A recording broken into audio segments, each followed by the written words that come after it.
بسم الله الرحمن الرحيم. إن الحمد لله نحمده ونستعينه ونستغفره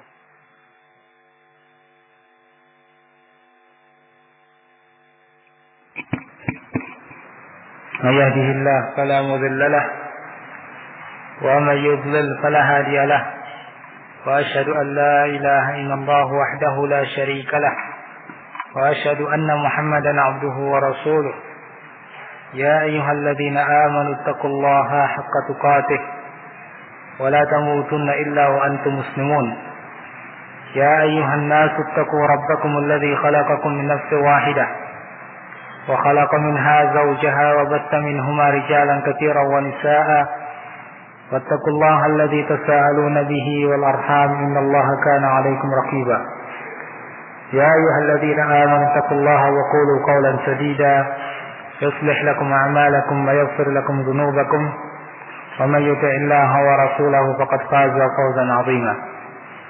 أما بعد، ikhwani al-'azzah firrakumullah, kita akan melanjutkan apa yang tadi kita bahas,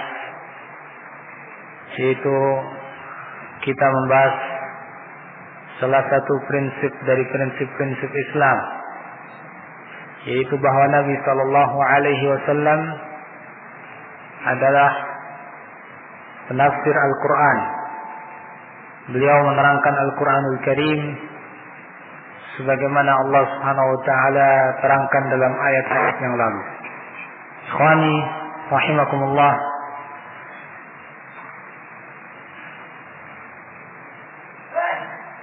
telah kita sebutkan tadi bahwa Nabi Sallallahu Alaihi Wasallam menyatakan dalam hadisnya, "Ala inni utitul Quran wa mithlahu ma'ah." Ketahuilah bahwa aku telah diberi Al-Quran wa mithlahu ma'ahu, dan yang semisal dengan Al-Quran bersamanya. Al-Quran dan As-Sunnah tidak bisa dipisahkan. Kita telah memberikan contoh bahwa para sahabat Nabi Sallallahu Alaihi Wasallam saja sebagai orang yang paling berilmu, ketika tidak mendapatkan bimbingan dari sunnah Nabi Sallallahu Alaihi Wasallam, mereka keliru dalam memahami sebuah ayat. Dan ada beberapa contoh yang lain sebagaimana diterangkan oleh Syekh Al-Albani rahimahullah dalam bukunya atau makalahnya Manzilatus Sunnah fil Islam, kedudukan as-sunnah dalam Islam. Ikhwani azzakumullah, Al-Khattabi rahimahullah sampai mengatakan dalam sebuah ucapan yang dinukilkan oleh Al-Qurtubi dalam tafsirnya, "Fil hadithi dalalatun ala annahu la hajata bil hadith ila an yu'rada 'ala al-kitab." Dan dalam hadis itu yang tadi kita baca menunjukkan bahwa la hajata bil hadith ila an yu'rada 'ala al-kitab. Tidak perlu hadis Nabi Sallallahu Alaihi Wasallam ini dinilai dengan Al-Quran benar dan salahnya. Fa innahu mahma sabata an Rasulillah Sallallahu Alaihi Wasallam, karena bagaimanapun hadis itu bila telah sahih dari Nabi Sallallahu Alaihi Wasallam, kana hujjatan bi nafsihi, maka hadis itu menjadi hujjah dengan sendirinya. Nah, ini wallahu alam, beliau isyaratkan bahwa terkadang seseorang ketika menilai hadis Nabi Sallallahu Alaihi Wasallam sahih dan tidaknya, dilihat kepada Al-Quran dibandingkan dengan Al-Quran. Ketika tidak cocok dalam arti kok tidak ada dalam Al-Quran keterangan semacam itu, dia anggap bertentangan dengan Al-Quran, lalu hadis itu ditolak. Ini cara yang salah, ya, sebagaimana dilakukan oleh sebagian orang. Al-Khattabi rahimahullah tidak perlu seperti itu. Hadis Nabi SAW manakala sahih, maka tidak mungkin bertentangan dengan Al-Quran. Dan itu hujjah dengan sendirinya. Ikhwan fillah azakumullah, di sini kita perlu mengetahui bagaimana keterangan Nabi SAW terhadap Al-Quran, supaya kita bisa memahami dengan baik dan tidak seolah-olah mengadu antara Al-Quran dengan Sunnah. Keterangan Nabi SAW terhadap Al-Quran ini ada 5 macam. Yang pertama, keterangan Nabi SAW terhadap ayat-ayat yang masih mujmal, global, dalam ayat Al-Quran. Sebagai contoh misalnya, tentang salat, sangat global dalam Al-Quran. Maka Nabi SAW rinci dalam sunnah Nabi SAW. Salat itu berapa rakaat, dijaharkan atau disirkan bacaannya, dan lain-lain. Yang kedua, tambahan hukum dari Nabi SAW terhadap hukum yang ada dalam Al-Quran. Artinya hukum tersebut sama sekali tidak tercantum dalam Al-Quran, lalu Nabi SAW menyebutkan hukum itu. Ini sebagai contoh tentang diharamkannya keledai yang jinak, al-humur al-ahliyah. Tidak ada dalam Al-Quran tentang diharamkannya keledai jinak. Kalau liar masih halal, tapi kalau sudah ahli jinak diharamkan oleh Islam. Contoh yang lain misalnya binatang-binatang buas yang bertaring. Tidak ada dalam Al-Quran tentang keharamannya, tapi kita dapati dalam sunnah Nabi SAW.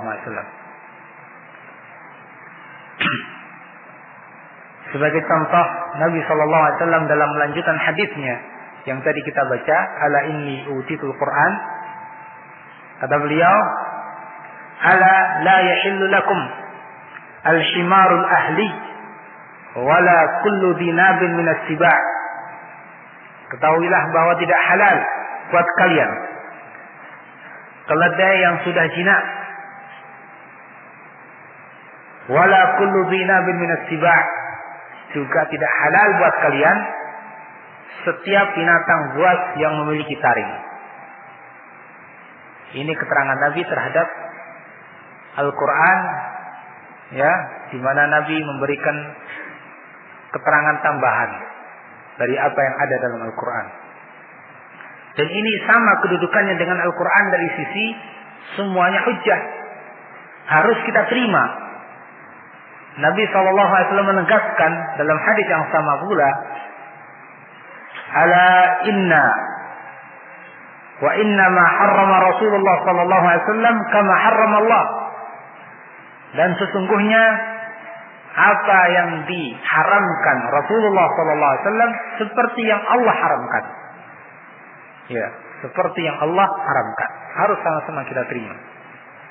Nah, pada poin ini, keterangan Nabi yang kedua ini, seringkali orang-orang menganggap adanya pertentangan antara Al-Quran dan As-Sunnah.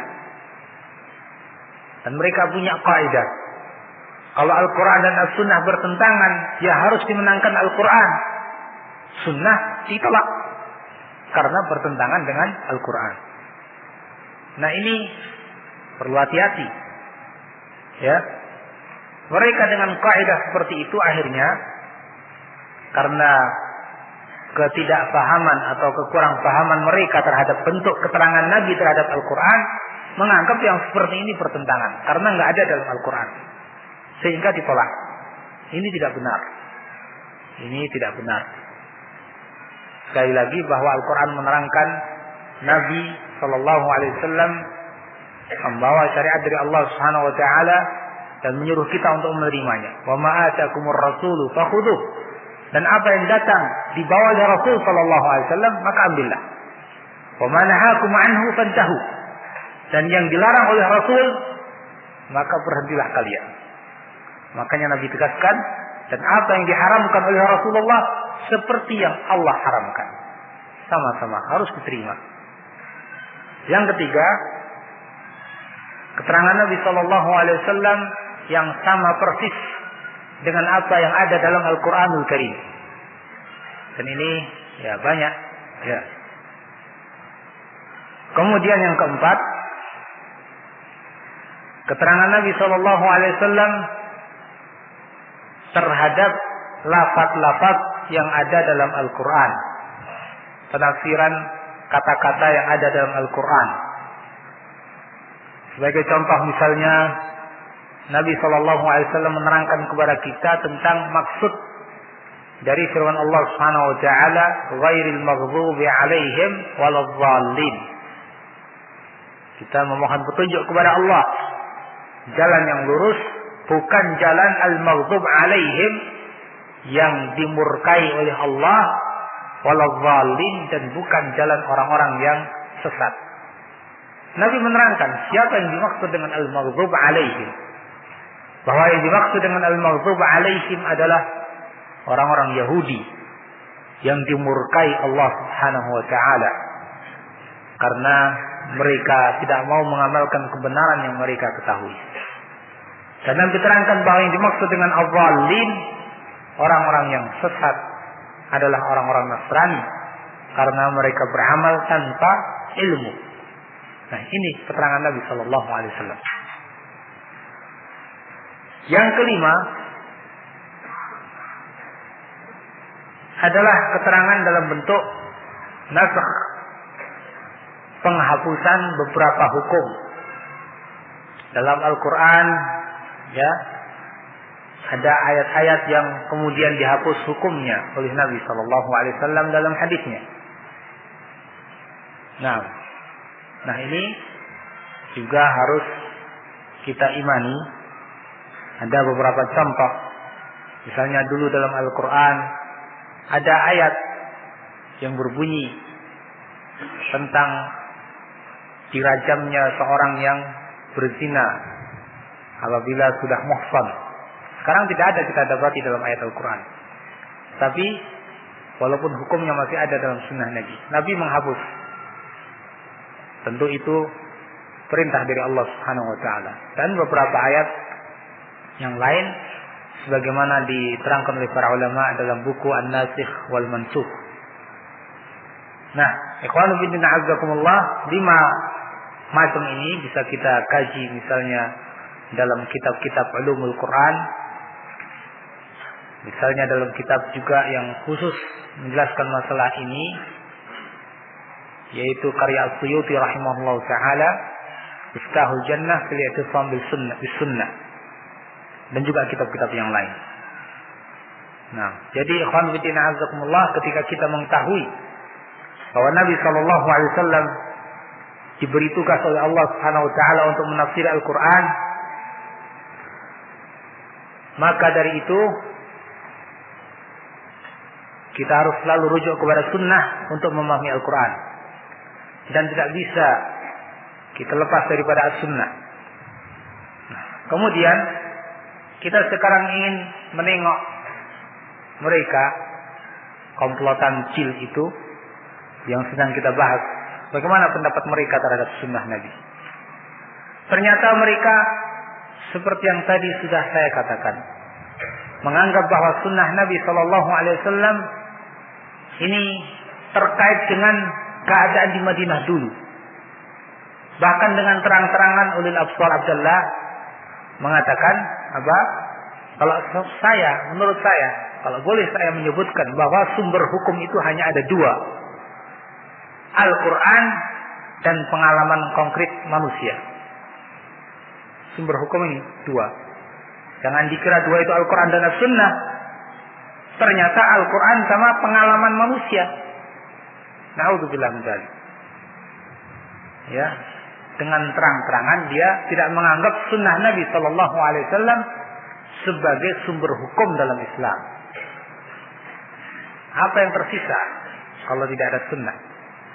Sahabat Nabi Shallallahu Alaihi Wasallam saja dengan kepandaian mereka, dengan ilmu bahasa yang mereka miliki, tidak mampu memahami Al-Quran dengan benar pada beberapa ayat ketika tidak rujuk kepada sunnah. Bagaimana kemudian dengan orang-orang sekarang ini, ya, apalagi semacam ulil yang seperti itu, mau mengesampingkan sunnah Nabi Sallallahu Alaihi Wasallam dan tidak menganggap itu sebagai sumber hukum. Apa yang tersisa dari Islam kalau sunnah diingkari? Oleh karenanya para ulama sangat keras terhadap orang-orang yang mengingkari sunnah. Imam Suyuti rahimahullah menulis kitab yang tadi saya sebutkan, Al-I'tisam bis Sunnah, Miftahul Jannah fil I'tisam bis Sunnah. Beliau bantah orang-orang Syiah ketika itu karena munculkan syubhat semacam ini. Tidak butuh kepada sunnah. Sampai pada kesimpulan kalau seandainya benar-benar dia mengingkari sunnah, ini bukan lagi seorang muslim, ini merupakan kekafiran. Bagaimana tidak? Allah menyatakan, "Wa ma atakumur rasulu fakhudhuh." Apa yang dibawa oleh Rasul harus kamu terima. Yang dibawa oleh Nabi itu apa? Di samping Al-Quran juga sunnah. Seperti dalam hadis Nabi tadi. Kok dia malah tolak sunnah sementara Allah memerintahkan dia untuk menerima sunnah Nabi Sallallahu Alaihi Wasallam. Dan Nabi Sallallahu Alaihi Wasallam sesungguhnya telah mengisyaratkan akan adanya orang-orang semacam dia. Dalam hadis yang tadi kita baca, "Ala inni utitul Qur'ana mithlahu ma'ah." Ketahuilah bahwa sesungguhnya aku diberi Al-Quran dan yang semisalnya bersamanya. "Ala yushiku rajulun syab'an ala arikatihi yaqulu 'alaikum bihadzal Qur'an fama wajadtum fihi min halalin fahilluh wa ma wajadtum fihi min haramin faharrimuh."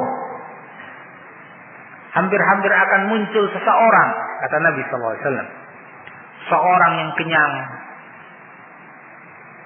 bertelekan di atas ranjangnya, dengan santainya itu dia mengatakan, "Alaikum bihadzal Qur'an."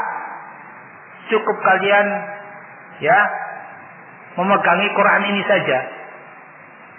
"Fama wajadtum fihi min halal fahalliluh." Apa yang kalian dapati dari perkara-perkara yang halal dalam Al-Quran, halalkan. "Fama wajadtum fihi min haram faharrimuh." Dan apa yang kalian dapati haram dalam Al-Quran, haramkan. Cukup ini. Maka Nabi katakan, ya, "Wa innama harrama Rasulullah kama harramallah." Ketahuilah bahwa apa yang diharamkan oleh Rasulullah seperti yang diharamkan oleh Allah. Di sini, ikhwan fillah azzakumullah, kita melihat bagaimana Nabi telah mengisyaratkan kepada kita akan munculnya orang-orang sejenis ini, menolak hadis Nabi Sallallahu Alaihi Wasallam. Maka Nabi tegaskan dengan kata-kata tadi, ketahuilah apa yang diharamkan Rasulullah seperti yang Allah haramkan. Ya, dua-duanya hujjah yang harus dipegang, harus dijadikan sumber hukum. Tidak seperti yang dikatakan oleh ulil, ya, bahwa hadis Nabi Sallallahu Alaihi Wasallam tidak lagi dijadikan sumber hukum. Itu terkait dengan masa lalu, kontekstual ketika itu saja, kata dia.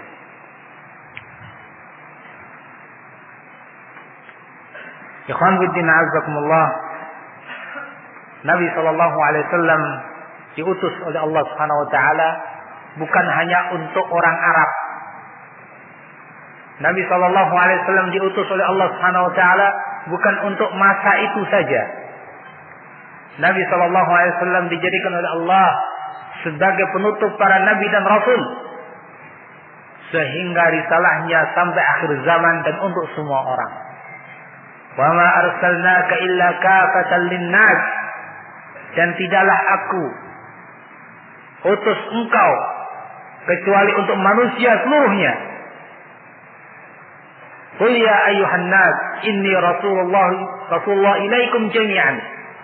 Katakan wahai Nabi bahwa aku ini Rasulullah, utusan Allah Subhanahu wa taala kepada kalian seluruhnya. Demikian Allah Subhanahu wa taala menyatakan bahwa Nabi sallallahu alaihi wasallam bukan untuk orang Arab, bukan untuk masa itu. Nabi sallallahu alaihi wasallam penutup para nabi. Maka Muhammadan aba ahadin min rijalikum walakin Rasulullah wa khataman nabiyyin. Bukanlah Nabi sallallahu alaihi wasallam ayah seseorang di antara kalian, akan tetapi dia adalah utusan Allah dan penutup para nabi. Kalau risalahnya selama-lamanya sampai akhir zaman dan untuk semua orang, ya jangan dianggap hadisnya itu hanya berlaku saat itu saja. Ya, apa fungsinya sebagai penutup para rasul, sebagai rasul untuk semua manusia? Kalau ajarannya hanya dibatasi untuk saat itu di Madinah saja, untuk orang Arab saja. Jelas pandangan orang-orang semacam ulil ini sangat bertolak belakang dengan ayat-ayat Al-Quran dan sunnah Nabi Sallallahu Alaihi Wasallam. Kita beralih kepada prinsip yang lain dari prinsip agama kita, yaitu bahwa seluruh syariat Allah mengandung keadilan, maslahat dan hikmah. Seluruh syariat Allah Azza wa Jal mengandung keadilan, maslahat dan hikmah. Jadi ikhwan fillah azzakumullah, tidak ada sebuah aturan pun dalam Islam, tidak ada sebuah syariat pun dalam Islam kecuali mesti membawa maslahat untuk pribadi atau umat. Disitulah letak keadilan, disitulah hikmah-hikmah Allah Subhanahu wa taala. Ikhwan fillah azzakumullah, kita mengetahui dan kita bahkan mungkin menghafal salah satu nama dari nama-nama Allah, Asmaul Husna, adalah Al-Hakim. Ya, apa artinya Al-Hakim? Jangan kita sekedar tahu nama saja. Kita diperintahkan pula untuk mengetahui makna Asmaul Husna agar kita bisa memahami dengan baik dan mengenal tentang Allah Subhanahu wa taala, mengenal syariatnya. Diterangkan oleh Syekh Abdul Rahman Sa'di rahimahullah dalam tafsirnya tentang makna Al-Hakim. Dia mengatakan huwallazi lahul hikmatul ulya, yang maha hikmah, maha bijaksana. Artinya dialah yang memiliki hikmah yang tinggi fi khalqihi, pada penciptaannya. Allazi ahsana kulla syai'in khalqa, yang memperbagus, memperindah segala sesuatu yang dia ciptakan.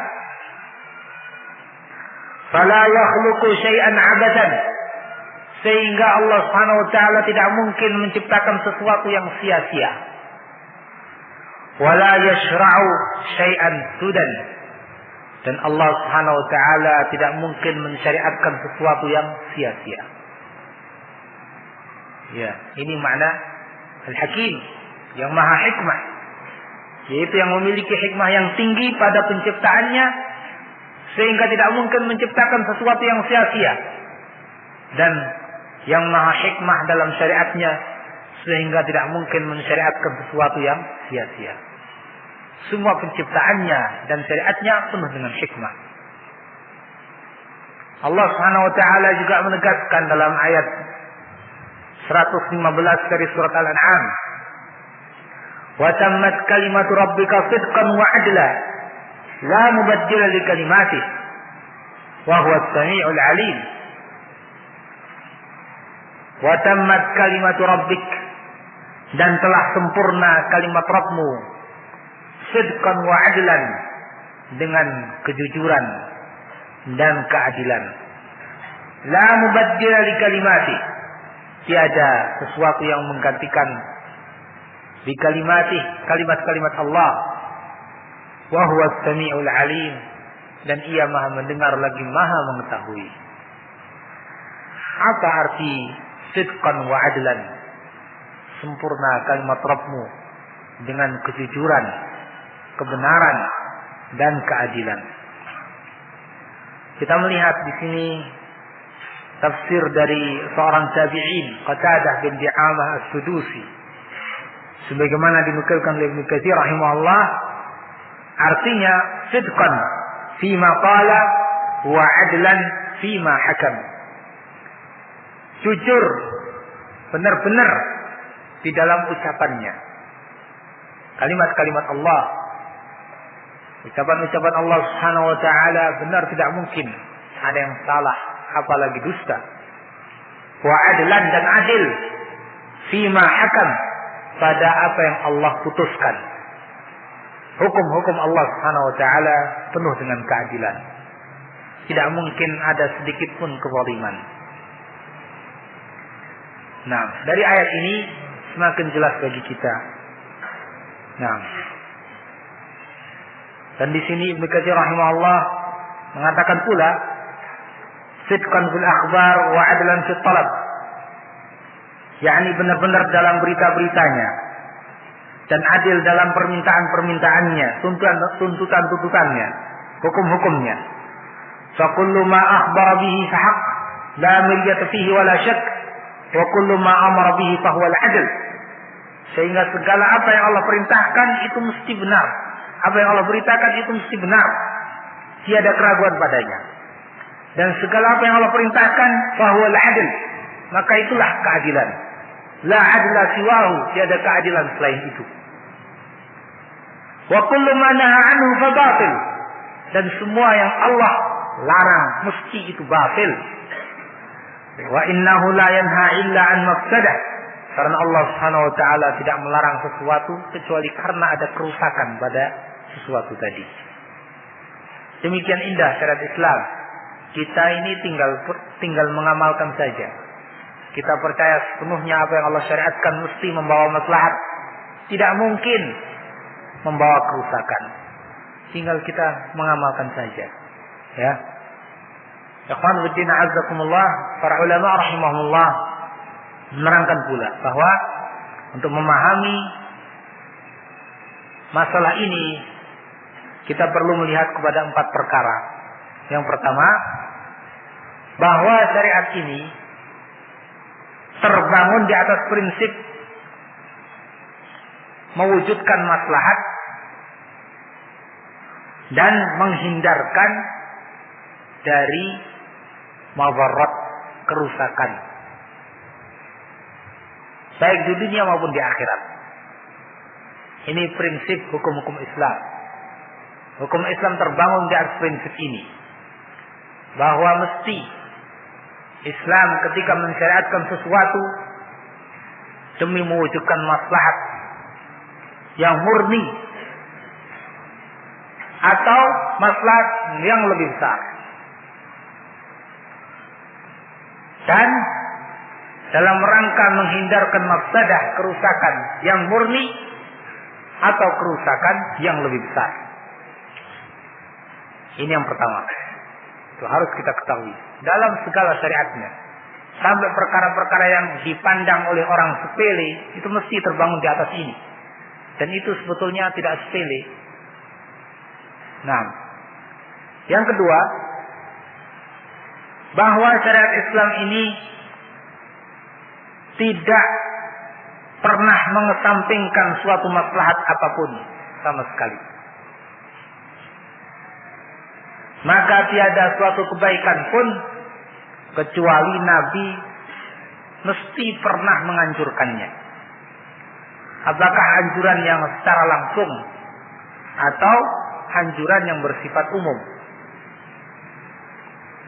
Dan tidak ada suatu kejelekan pun kecuali Nabi mesti melarangnya. Apakah dengan larangan yang khusus kepada perkara itu atau dengan larangan yang bersifat umum. Ya, ini juga harus kita yakini. Dan itu dinyatakan oleh Nabi Shallallahu Alaihi Wasallam dalam beberapa hadis. Ya, di antaranya beliau Shallallahu Alaihi Wasallam mengatakan, Innahu lam yakun nabiyyun qabli illa kana haqqan alaihi an yadulla ummatahu ala khairi ma ya'lamuhu lahum.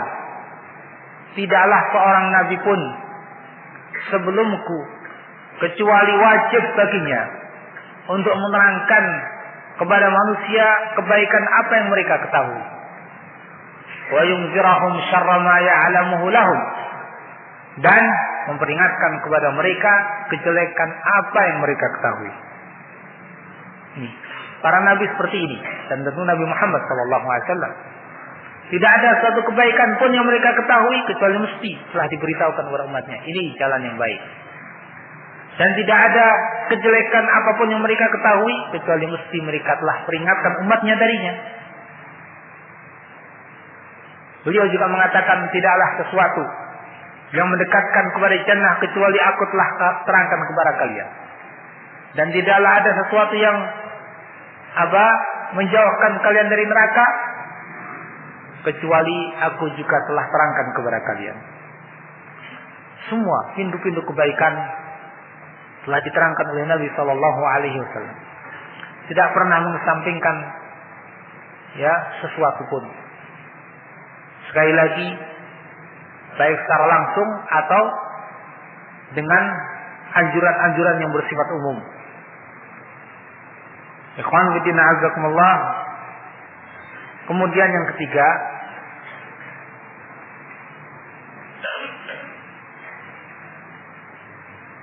jika telah diketahui nomor 1 dan nomor 2 tadi, maka tidak mungkin terjadi pertentangan antara syariat dengan maslahat. Tidak mungkin pertentangan antara syariat dengan maslahat. Ya, dan tidak tergambar bertolak belakang antara syariat dengan maslahat. Tidak mungkin sama sekali. Kenapa? Karena tadi dua yang di atas telah kita sebutkan, yang itu hasilnya adalah yang ketiga ini. Tidak mungkin ada sesuatu dari syariat ini yang bertentangan dengan maslahat. Apa yang Allah perintahkan mesti mengandung kebaikan, baik secara murni atau lebih besar. Apa yang Allah larang mesti mengandung kejelekan, baik secara murni atau kejelekan yang lebih besar. Tidak mungkin ada syariat, sesuatu yang Allah perintahkan tapi mengandung mafsadah yang murni atau lebih besar. Tidak mungkin pula sesuatu yang dilarang oleh Islam mengandung kebaikan yang murni atau lebih besar. Sama sekali mustahil. Tidak mungkin itu terjadi. Kemudian yang keempat, bila kita telah ketahui semuanya itu, apabila tergambar pada benak kita sesuatu yang kita pandang baik, tapi ternyata syariat tidak memerintahkannya, kita nilai ini baik, maslahat, tapi syariat kok tidak memerintahkan atau bahkan melarang. Nah, ini tidak lepas dari dua kemungkinan. Kemungkinan yang pertama adalah jika pandangan kita ini benar, maka yakinlah sesungguhnya syariat telah memerintahkan. Cuma kita yang belum paham. Mungkin kita belum tahu dalilnya, belum tahu ayat Al-Quran yang memerintahkan, belum tahu hadis Nabi yang memerintahkan. Mungkin seperti itu. Atau kemungkinan yang kedua, kita yang salah. Kita memandang itu sesuatu yang baik, sementara sesungguhnya itu yang jelek. Akal kita yang kurang nyampe kepada pemahaman seperti itu. Nggak lepas dari dua kemungkinan ini. Nah, demikian diterangkan oleh para ulama rahimahumullah bisa dilihat dalam Majmu' Fatawa, Miftah Darus Sa'adah, I'lamul Muwaqqi'in, dan sumber-sumber yang lain. Saya nukilkan di sini sebagian ucapan para ulama, yaitu ucapan Ibnu Qayyim rahimahullah dalam I'lamul Muwaqqi'in. Beliau mengatakan, "Fa inna asy-syari'ata mabnaha wa asasuha 'ala al-hukmi wa masalih al-ibad fil ma'ash wal ma'ad." Sesungguhnya syariat ini fondasinya dan asasnya adalah maslahat hamba, baik di kehidupan ini atau al-ma'ad, di akhirat nanti. Wa hiya adlun kulluha, dan syariat ini adil semuanya. Wa rahmatun kulluha, dan rahmah, kasih sayang semuanya. Wa masalih kulluha, dan maslahat semuanya. Wa hikmah kulluha, dan semuanya penuh dengan hikmah. Demikian kata Ibnu Qayyim rahimahullah ta'ala. Jadi ikhwan fillah azzakumullah, kalau begitu setelah kita mengetahui itu semuanya, ya, kita harus yakin sebagai seorang muslim bahwa apapun yang Allah Subhanahu wa taala perintahkan itu maslahat buat kita secara pribadi atau buat umat. Kita tinggal mengikuti. Jangan ada suudzon, buruk sangka kepada syariat Allah Subhanahu wa taala, atau bahkan sampai menvonis, mengklaim bahwa syariat Allah Subhanahu wa taala ini zalim. Ya, bagaimana hukum potong tangan itu zalim? Bagaimana hukum rajam dan lain-lain? Ini ya, lontaran-lontaran ucapan-ucapan yang sama sekali tidak memahami hukum Allah Subhanahu wa taala. Kita telah mengetahui tadi bahwa yang tidak boleh seorang muslim pun meyakini kecuali bahwa syariat Allah Subhanahu wa taala penuh dengan maslahat. Atas dasar itu semuanya, sekarang kita mengetahui apa yang digagas, yang dilontarkan oleh orang-orang jil jaringan Islam liberal itu, di mana mereka menganggap bahwa syariat-syariat Islam ini tidak lagi pantas di zaman sekarang ini, tidak cocok dengan perkembangan zaman, ya, tidak lagi relevan. Bahkan di antara mereka yang mengatakan, seandainya syariat Islam ini diterapkan, hukum Islam ini dilakukan, maka korban pertamanya adalah wanita. Kok bisa seperti itu? Ya, dianggap Islam ini mencari korban apa? Ya, laut itu tsunami yang cari korban, gempa.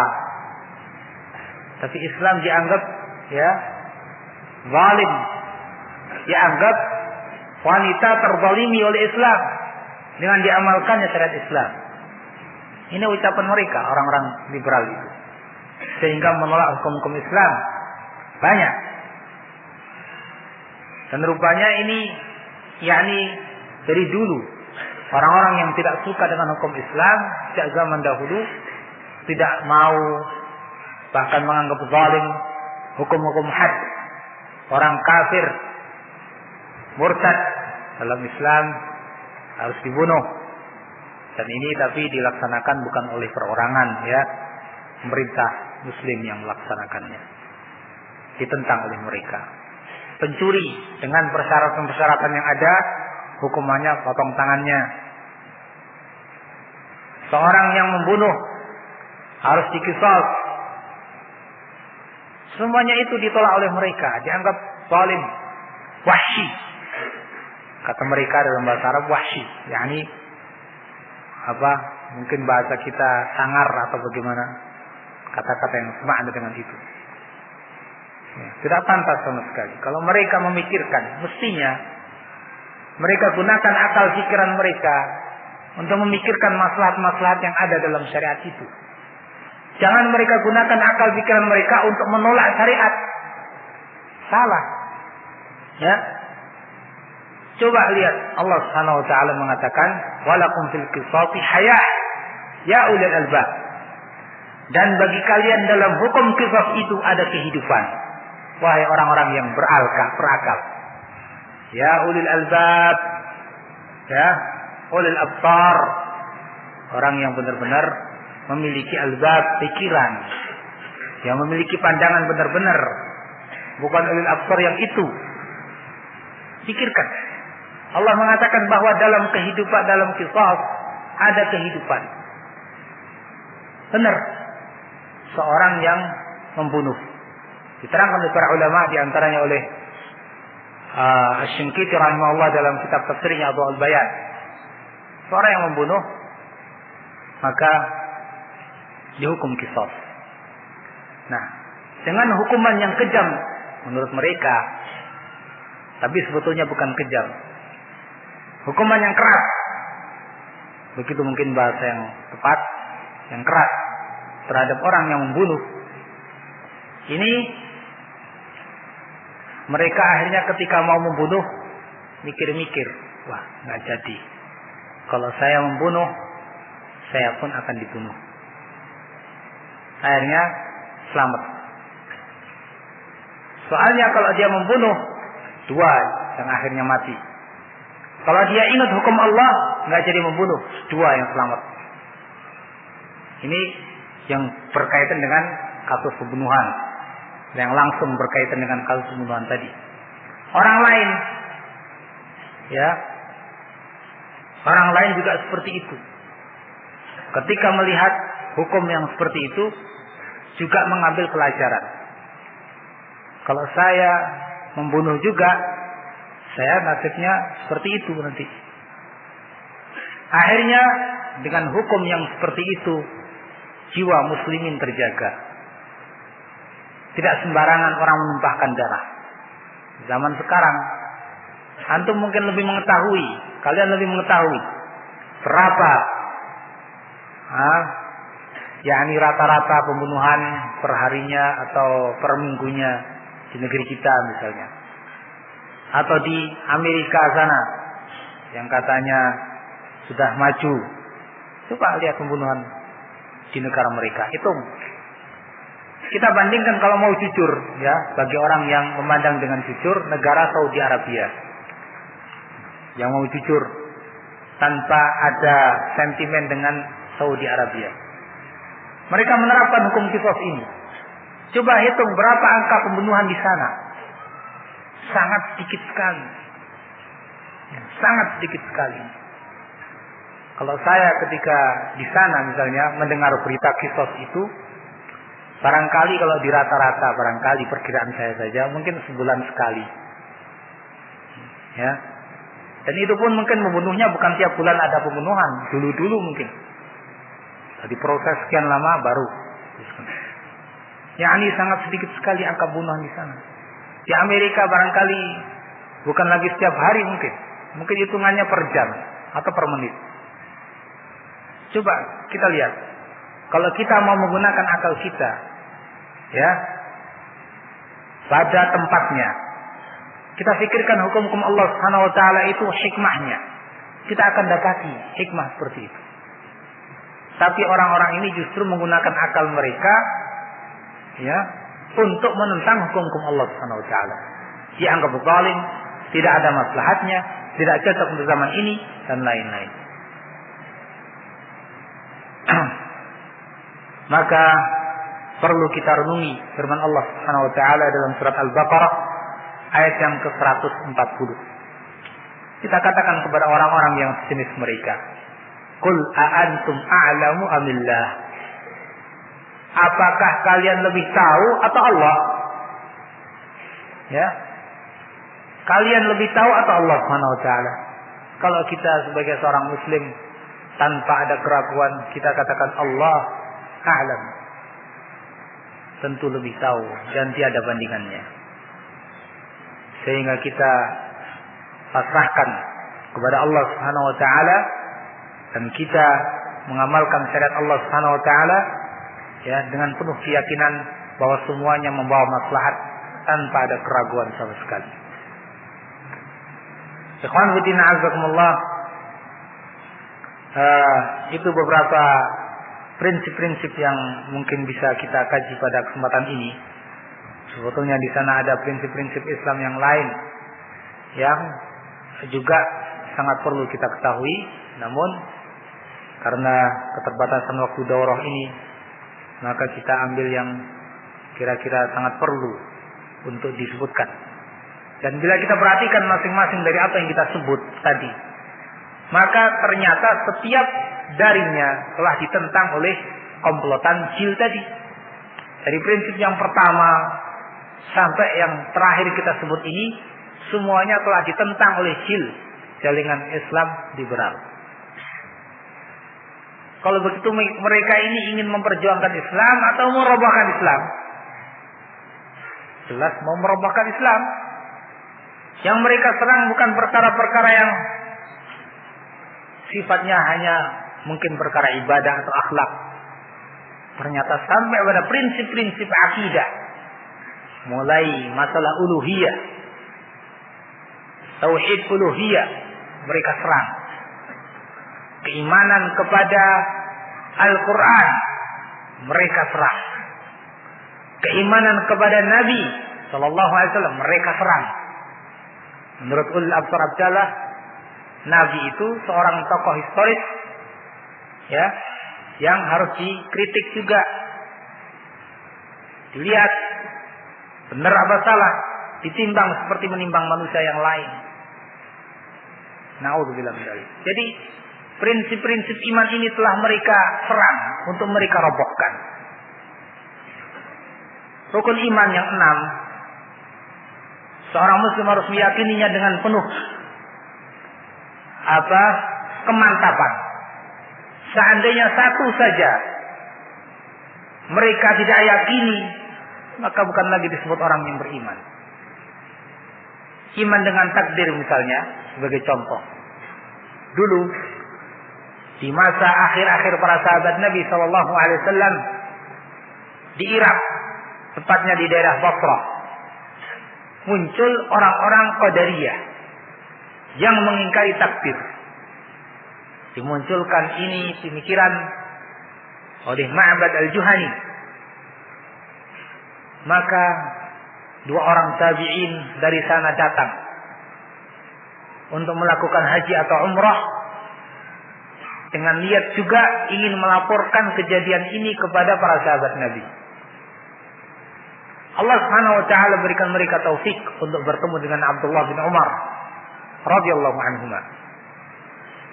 Maka mereka melapor, "Zahara qibalana unasun yatakaffaruna al-ilm wa yaz'umun an la qadar wa anna al-amra unuf." Di daerah kami muncul orang-orang yang mencari ilmu tapi yang rumit-rumit mereka cari. Mereka anggap bahwa tidak ada takdir. Maka Abdullah bin Umar radhiyallahu anhuma mengatakan, "Akhbirhum anni minhum bari wa hum minni bura'a." Beritahukan kepada mereka bahwa aku berlepas diri dari mereka dan mereka berlepas diri dariku. Walladhi yahlifu bihi Abdullah bin Umar, "Law anna li ahadihim mithla Uhudin dhahaban fa anfaqahu ma qabila Allah minhu hatta yu'minu bil qadar." Hatta yu'mina bil qadar. Dan demi yang Abdullah bin Umar bersumpah dengannya, demi Allah, seandainya seseorang di antara mereka memiliki sebesar gunung Uhud emas sebesar gunung Uhud, seandainya mereka memilikinya dan mereka infakkan, ma qabilallahu minhu, Allah akan terima dari mereka. Hatta yu'mina bil qadar, sehingga mereka beriman dengan takdir. Ini menunjukkan bahwa mereka telah dianggap keluar dari Islam karena tidak beriman dengan takdir. Sehingga amal mereka walaupun seperti itu akan Allah terima. Ya, ikhwan fillah azakumullah.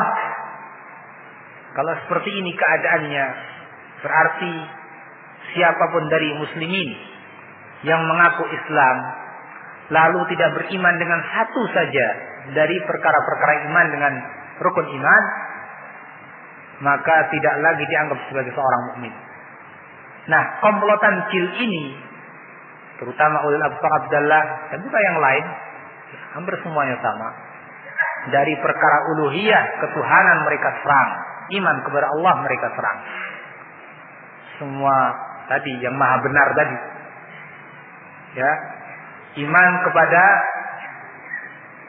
Al-Quran mereka serang. Seperti yang tadi kita katakan, ayat-ayat Madaniyah ini berlaku pada waktunya saja di Madinah. Sekarang lain lagi urusannya. Iman kepada Rasul mereka serang. Terus nunggu berikutnya nanti akan mereka serang yang lain. Mereka yang seperti ini mau dijadikan sebagai panutan, ya, dimasukkan makalah mereka dalam koran-koran, di internet, ya, di buku, di radio. Nggak usah didengarkan ikon-ikon mereka itu, membuat rusak akidah muslimin seperti yang tadi kita terangkan. Ikhwan fillah azakumullah, kita akan beralih kepada pembahasan yang lain. Di sini kita akan bahas tentang kedudukan akal di dalam Islam. Mengapa kita bahas perkara ini? Karena orang-orang semacam mereka lebih mengkultuskan akal mereka, lebih menonjolkan akal mereka dibanding syariat. Mereka pergunakan akal ini bahkan sebagai hakim terhadap syariat. Ikhwan fillah azakumullah, sesungguhnya Islam memuliakan akal. Islam yang paling menempatkan akal pada tempatnya. Adapun selain Islam, mereka antara dua, mungkin orang yang terlalu berlebihan dalam mengedepankan akal, atau orang yang mematikan akal, atau tidak memfungsikannya sebagaimana mestinya. Adapun Islam, maka sangat mendudukkan akal dengan kedudukan yang mulia dan pada tempatnya. Dalam banyak ayat Allah Subhanahu wa taala memuji orang-orang yang berakal. Kalau kita membaca Al-Qur'an, sering kita dengar la'allakum ta'qilun, mudah-mudahan kalian berakal, memahami dengan baik. Ya ulil albab, wahai orang-orang yang memiliki akal. Dan banyak lagi, tidak terhitung dalam ayat-ayat Al-Qur'an, banyak sekali. Pujian demi pujian Allah Subhanahu wa taala berikan kepada orang yang berakal. Sementara Allah Subhanahu wa taala celah orang-orang yang tidak mau berakal. Lahum qulubun la ya'qiluna biha. Mereka punya kalbu, tapi enggak mereka pakai untuk memahami. Walahum a'yunun la yubsiruna biha. Punya mata, enggak dipakai untuk melihat. Walahum adhanun la yasma'una biha. Punya telinga, tapi enggak dipakai untuk mendengar. Ya, ulaika kal an'am bal hum adall. Mereka itu bagaikan binatang-binatang ternak, bahkan lebih sesat daripada itu. Dan ayat yang semakna dengan itu, celaan-celaan bagi orang yang tidak berakal, banyak dalam ayat Al-Quran. Ini sebagai salah satu bukti bagaimana Islam memuliakan akal. Di antara bentuk pemuliaan Islam terhadap akal, bahwa Allah Subhanahu wa taala menjadikan akal ini sebagai manatut taklif, tempat bergantungnya hukum. Kalau kita belajar fikih, ya, ada yang disebut dengan manatut taklif, tempat bergantungnya hukum. Yakni siapakah orang yang ditujukan kepadanya hukum taklifi, wajib, halal, haram, sunnah dan lain-lain. Ya, intinya bahwa mereka adalah orang yang berakal dan orang yang sudah balik. Orang yang berakal tapi belum balik, di mana umurnya masih kecil, belum Allah syariatkan kepadanya hukum-hukum, sehingga misalnya melakukan suatu pelanggaran, dimaafkan. Ya. Kemudian begitu pula sebaliknya. Ada orang yang sudah balik, umurnya bahkan mungkin sudah tua, tapi tidak berakal. Misalnya karena gila, Allah nggak bebani hukum padanya, atau karena pingsan dalam waktu yang lama, tidak sadarkan diri, Allah tidak bebani hukum. Nah, ini menunjukkan apa? Menunjukkan bahwa Islam menghargai sekali akal ini, di mana Allah jadikan sebagai manatu taklif, tempat bergantungnya hukum. Dalam hadis Nabi SAW yang terkenal, yang sudah masyhur, beliau katakan rufi al-qalam an saladah. Allah Subhanahu wa taala angkat pena dari 3 golongan manusia. Anil majnun al-maghlub ala aqlih hatta yabra. Yang pertama dari orang yang gila, yang akalnya tertutup sampai dia sembuh. Wa anin na'im hatta yastayqiz. Dan dari seorang yang tidur sampai dia bangun. Wa an sabiyyi hatta yahtalib. Dan dari seorang anak kecil sampai dia balik dewasa. 2 yang pertama ini berkaitan dengan apa? Akal. Allah angkat pena. Ya. Dari yang pertama orang yang gila sampai dia sembuh. Yang kedua orang yang tidur, juga tidak berakal orang yang tidur. Kadang-kadang misalnya ada orang tidur ngelindur. Ngelindurnya bukan sekedar ngomong. Ngelindurnya misalnya ya, berdiri jalan, ada segelas khamr, dia minum. Mungkin dalam mimpinya teh barangkali, dia minum. Ataunya khamr. Enggak berdosa dia. Ya, atau misalnya ketika ngelindur mengucapkan kata-kata yang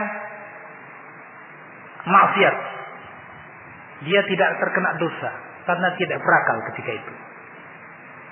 Nah, ini salah satu bukti bahwa Islam sangat menghargai akal, di mana dijadikan akal itu sebagai tempat bergantungnya hukum.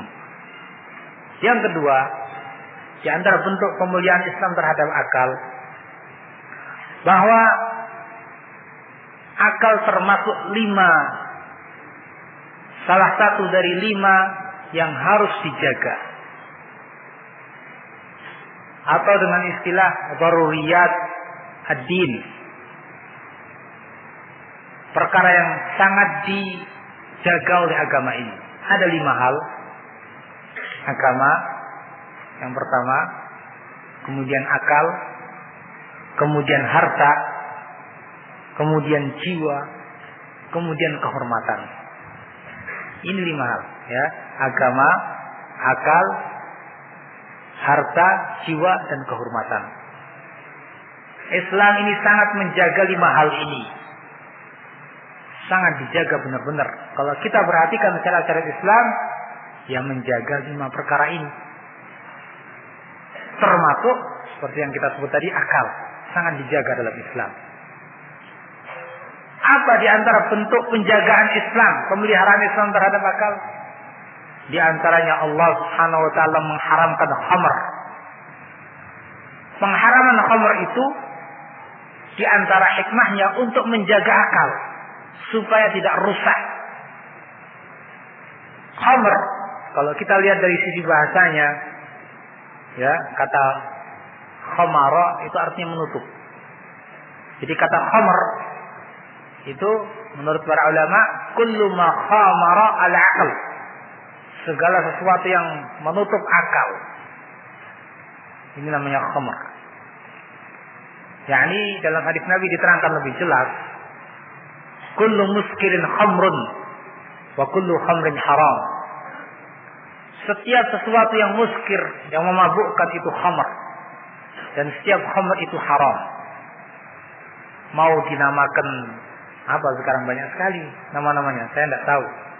Ya, narkoba yang jelas. Dengan berbagai macam jenisnya, yang padat, yang cair, yang disuntikkan, yang macam-macam. Ini dilarang oleh Islam demi menjaga akal di antaranya. Allah dengan tegas menyatakan dalam surat Al-Maidah, "Ya ayyuhalladzina amanu, innamal khamru wal maisiru wal ansab wal azlam rijsun min 'amali syaitan fajtanibuh la'allakum tuflihun." Ayat yang ke-90. Wahai orang-orang yang beriman, sesungguhnya khamr dan maisir, judi, wal ansab wal azlam, berhala-berhala dan undian-undian adalah rijsun min 'amali syaitan, undian-undian judi atau undian-undian nasib, seperti yang dilakukan oleh orang-orang jahiliyah dalam tatayur mereka. Ya, saya mau pergi, maka mereka membawa 3 anak panah.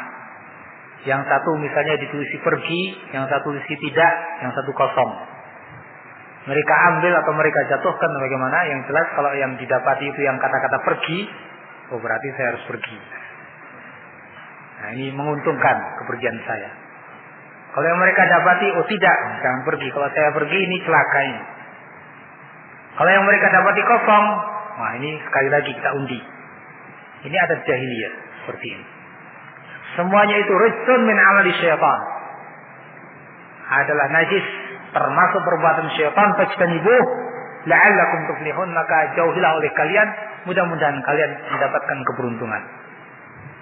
Ini ikhwan fillah azakumullah, ya, menunjukkan kepada kita tentang diharamkannya khamr, dan itu sekali lagi salah satu hikmahnya untuk menjaga akal. Coba sekarang kita tanya kepada ahli dalam bidang ini, apa yang akan diakibatkan oleh khamr? Ya, tentu jawabannya seperti itu. Para pecandu khamr atau orang-orang yang suka minum khamr itu, lihat otaknya mereka rusak, hancur otak mereka. Kemudian yang anehnya, ya, ulul absar ini suka beralasan dengan 5 hal tadi. Bagi dia yang namanya Islam itu ya prinsip-prinsipnya aja, garis-garis besarnya. Sampai dia mengingkari yang namanya hukum-hukum. Kata dia, tanpa rasa kikuk saya katakan hukum Tuhan tidak ada. Na'udzubillah min dzalik. Ya, dengan kata-kata itu lagi, tanpa rasa kikuk, ya, saya katakan hukum Tuhan tidak ada. Berulang-ulang dia katakan seperti itu. Sehingga dia mengakui seolah-olah Islam itu hanya pada garis-garis besarnya saja, nilai-nilai yang dianggap sebagai perkara-perkara yang prinsip. Nah, sering beralasan dengan 5 hal tadi. Yang penting menjaga 5 ini, kata dia.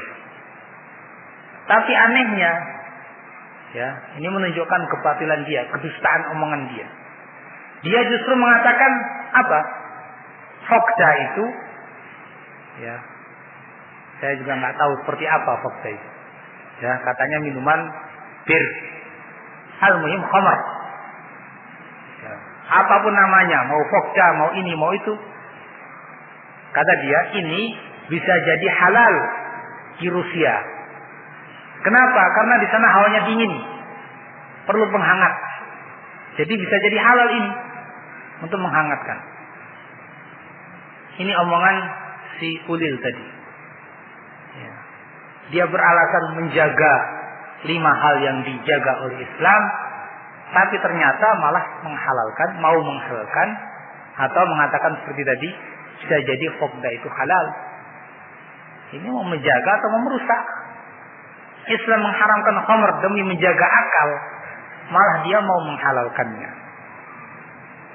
Nah, ikhwan fillah azakumullah, ya, selalu omongan-omongan mereka itu ahlul batil, kontradiksi, tanaqud, satu dengan yang lainnya bertabrakan. Kalau kita bandingkan, kalau kita pelajari seperti itu, karena mereka ngomong dengan hawa nafsu, kepentingan saja.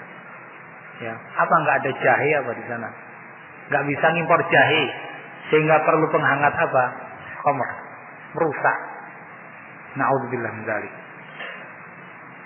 Kemudian yang ketiga, di antara bentuk pemulihan Islam terhadap akal, bahwa keimanan kita terhadap apa yang harus kita imani ini juga berdasarkan kepuasan dan kemantapan akal kita.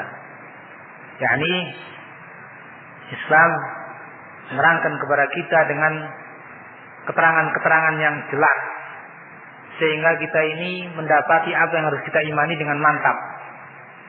Tentang hari kiamat Allah terangkan dengan serinci-rincinya dalam ayat Al-Quran. Tentang ma'ad, akan dikembalikannya lagi manusia dari alam kubur, diterangkan dengan begitu jelas, sehingga orang menerima dengan gamblang, dengan mantap, ya, tidak lagi ada keraguan, kecuali mereka yang memang tidak diberi taufik oleh Allah Subhanahu wa taala sehingga mereka meragukan ayat-ayat tersebut. Ikhwan fillah azakumullah, demikian beberapa kemuliaan Islam terhadap akal. Sehingga seperti yang kita nyatakan tadi, ya, bahwa hanya Islamlah yang menempatkan akal pada tempatnya, seimbang, tidak berlebihan, juga tidak menyepelekan. Sekarang menurut Islam kalau begitu, di mana ruang gerak akal? Jelas kita sudah memahami bagaimana kedudukan akal dalam Islam. Terus ruang geraknya ini sampai di mana? Bolehkah dia melalang buana ke sana kemari semau dia, atau ada batasan-batasannya yang harus dia perhatikan? Nah di sini Al-Imam Syafi'i rahimahullah menjelaskan sebagaimana disebutkan dalam buku Adab Syafi'i wa Manaqibuh karya Ibnu Abi Hatim, bahwa beliau mengatakan lil aqli haddun yantahi ilaih. Akal ini punya batas yang ia akan berakhir padanya. Ya, jadi ada batasan-batasannya. Tidak bisa akal ini semaunya melanglang buana berkelana ke sana kemari. Tidak bisa, ada batasnya. As-Safarini rahimahullahu taala juga menjelaskan dalam bukunya Lawami'ul Anwar Al-Bahiyah bahwa Allah Subhanahu wa taala menciptakan akal dan memberinya kekuatan untuk berpikir. Allah Subhanahu wa taala menjadikan padanya batas yang ia harus berhenti padanya dari sisi berpikirnya, bukan dari sisi ia menerima karunia ilahi. Jika akal menggunakan daya pikirnya pada lingkup dan batasnya, serta memaksimalkan pengkajiannya pada batas itu, maka ia akan tepat, ya, dalam menentukan sesuatu dengan izin Allah Subhanahu wa taala. Tapi kalau dia menggunakannya di luar lingkup dan batas yang telah Allah tetapkan, maka ia akan membabi buta. Demikian diterangkan oleh As-Safarini rahimahullah ta'ala. Ya, jadi kalau begitu, ruang gerak akal ini terbatas. Tidak boleh semaunya. Dan seandainya ia diperbolehkan semaunya bergerak, justru itu akan membebani akal, akan memaksa akal pada sesuatu yang ia tidak mampu. Ya, akal ini mau dipakai dalam perkara-perkara yang gaib, akhirnya orang bisa gila. Enggak akan mampu akal ini memikirkan sesuatu yang gaib. Terbatas pada perkara-perkara tertentu akal ini. Maksimalkan pada batasnya. Jangan melampaui batas yang ditentukan oleh Allah Subhanahu wa taala. Inti dari batasan-batasan gerak akal ini bahwa, ya, akal ini tidak boleh dipergunakan pada perkara-perkara yang gaib, dalam arti, ya, dia menginginkan tentang perkara-perkara yang gaib yang tidak bisa dicerna oleh akal manusia begitu saja. Karena berkaitan dengan perkara-perkara yang gaib itu, kita harus tunduk kepada wahyu. Kita tahu ada malaikat dari mana? Dari wahyu. Ya. Sehingga kita beriman dengan malaikat. Malaikat memiliki sifat-sifat tertentu. Dari mana kita tahu? Dari wahyu. Kita imani. Kalau kita mau dengan akal kita paksakan seperti apa malaikat, tidak akan mampu akal ini. Ini sebagai contoh. Jadi, ya, gunakan akal itu pada tempatnya. Ikhwan fillah azzakumullah.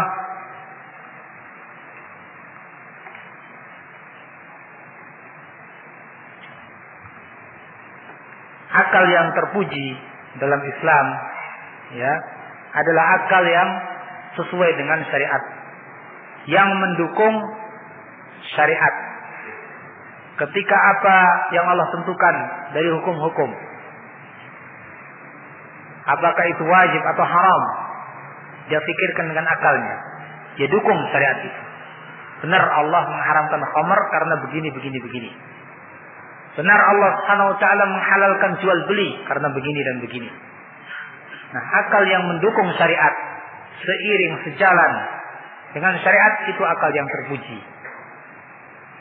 Dan sebaliknya akal yang tercela adalah akal yang dipergunakan untuk menentang syariat. Ya, akan kita ketahui insyaallah nanti pada waktunya bahwa ternyata ya yang pertama kali menentang syariat dengan akal itu iblis. Dan orang yang seperti itu dari manusia ini berarti mengikuti iblis. Sehingga akal yang tercela adalah akal yang dipakai untuk menentang syariat. Nah, ikhwan fillah azakumullah.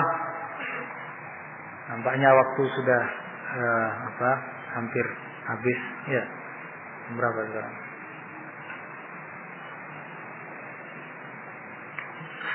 Dan pembahasan masih cukup banyak.